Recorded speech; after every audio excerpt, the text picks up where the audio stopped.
ಸ್ವಾತಂತ್ರ್ಯದ ಉತ್ಸವಕ್ಕೆ ಶುಭವನ್ನು ಕೋರ್ತೇನೆ. ನಮ್ಮ ದೇಶಕ್ಕೆ ಸ್ವಾತಂತ್ರ್ಯ ಬಂದು 78 ವರ್ಷಗಳಾಗಿದೆ. ಈ 78 ವರ್ಷಗಳಲ್ಲಿ ಏನು ನಮ್ಮ ಹಿರಿಯ ಪೂರ್ವಿಕರು ಈ ಸ್ವಾತಂತ್ರ್ಯವನ್ನು ಗಳಿಸಲಿಕ್ಕೆ ಹೋರಾಟ ಮಾಡಿದ್ರೋ, ಮಹಾತ್ಮ ಗಾಂಧೀಜಿಯವರ ನಾಯಕತ್ವದಲ್ಲಿ ಅವರು ಏನು ಕನಸನ್ನು ಕಂಡಿದ್ರೋ, ನಮ್ಮ ಭಾರತ ಯಾವ ಮಟ್ಟಕ್ಕೆ ಬೆಳೀಬೇಕು, ಯಾವ ದಿಶೆಯಲ್ಲಿ ಅಭಿವೃದ್ಧಿಯನ್ನು ಹೊಂದಬೇಕು ಅಂತೇಳಿ ಆ ದಿಶೆಯಲ್ಲಿ ಸಾಕಷ್ಟು ಅಭಿವೃದ್ಧಿಯನ್ನು ಹೊಂದಿ ಇಡೀ ಪ್ರಪಂಚದಲ್ಲೇ ಭಾರತದ ಕೀರ್ತಿಯನ್ನು ಎತ್ತಿ ಹಿಡಿದಿದ್ದಾವೆ ನಮ್ಮ ಸರ್ಕಾರಗಳು. ಅದಕ್ಕಾಗಿ ನಾವೆಲ್ಲರೂ ಏನು ನಮ್ಮ ಸಂವಿಧಾನ ಇದೆ, ಆ ಸಂವಿಧಾನದ ರಕ್ಷಣೆಗಾಗಿ ನಾವೆಲ್ಲ ಪಣ ತೊಟ್ಟು ಇನ್ನು ಮುಂದೆ ಬಲಿಷ್ಠವಾದಂಥ ಸಮಗ್ರವಾದಂಥ ಭಾರತವನ್ನು ಕಟ್ಟಲಿಕ್ಕೆ ನಾವೆಲ್ಲರೂ ಒಗ್ಗಟ್ಟಾಗಿ ದುಡಿಯೋಣ ಅಂತೇಳಿ ಹಾರೈಸ್ತೇವೆ. महात्मा गांधी के, सुभाष चंद्र बोस के, अंबेडकर के, जवाहरलाल नेहरू के, इंदिरा गांधी के,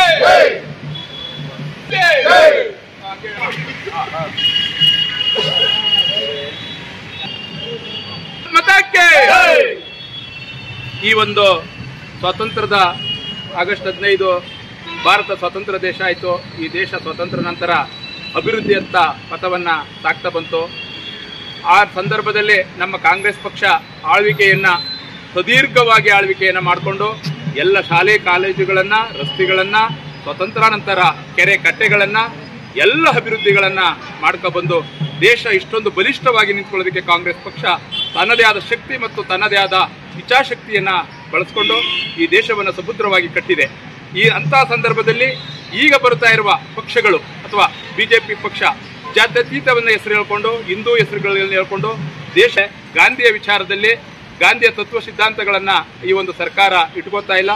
ಪ್ರಜಾಪ್ರಭುತ್ವದಲ್ಲಿ ಮೂಲವಾದಿಗಳನ್ನು ಬೆಳೆಸ್ತಾ ಬರ್ತಾ ಇದೆ. ಆ ಒಂದು ಕಾರಣಕ್ಕಾಗಿ ಪ್ರಜಾಪ್ರಭುತ್ವ ಉಳಿಬೇಕಾದ್ರೆ, ಯಾಕೆಂದರೆ ಮತದಾರದ ಈಗಿನ ಸಂದರ್ಭದಲ್ಲಿ ಮತದಾನದ ಒಂದು ಹಕ್ಕನ್ನು ಕಸಿತಾ ಇದ್ದಾರೆ.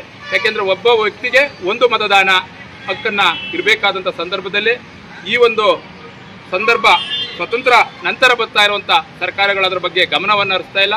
ಆದ್ದರಿಂದ ಸಂವಿಧಾನ ಉಳಿಬೇಕು ಅಂದರೆ ನಾವೆಲ್ಲರೂ ಸುಧಾ ಒಗ್ಗಟ್ಟಿನ ಪ್ರದರ್ಶನವನ್ನು ಮಾಡ್ತಾ ಈ ಒಂದು ಯಾವುದೇ ಒಬ್ಬ ಪ್ರಜೆಗೆ ಒಂದು ಹಕ್ಕನ್ನು ಸಂಪಾದನೆಯನ್ನು ಮಾಡುವಂಥ ವಿಚಾರವನ್ನಾಗಬೇಕು.